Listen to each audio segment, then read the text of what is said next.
রমজান মাস ইবাদত, রহমত ও মাগফিরাতের এক অপূর্ব সময়। তবে নানা কারণে কোনো রোজা ছুটে গেলে ইসলাম তা পূরণের সুন্দর ব্যবস্থা রেখেছে। এই কাজা রোজার মাধ্যমে একজন মুসলমান তার অপূর্ণ ইবাদত সম্পন্ন করতে পারেন এবং আল্লাহর সন্তুষ্টি অর্জনের পথে এগিয়ে যেতে পারেন। বিস্তারিত থাকছে ডেস্ক রিপোর্টে। রমজান মাস আল্লাহ তাআলার এক মহান নেয়ামত, যেখানে বান্দা ইবাদতের মাধ্যমে আত্মশুদ্ধি অর্জন করে। তবে অসুস্থতা, সফর বা শরীয়তসম্মত কারণে কেউ রোজা রাখতে না পারলে ইসলাম তাকে সহজ সমাধান দিয়েছে, আর সেটিই হলো কাজা রোজা।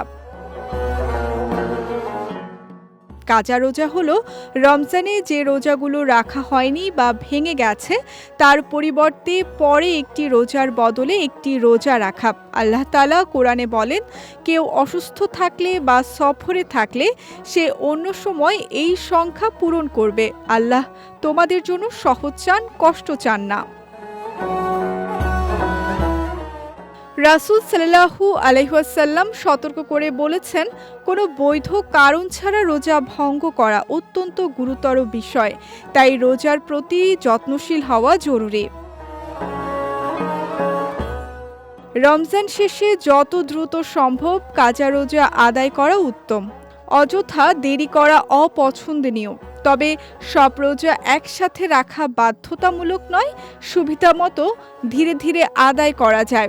কাজা রোজার জন্য নিয়ত করা জরুরি, যা ফজরের আগে মনে মনে করলেই যথেষ্ট।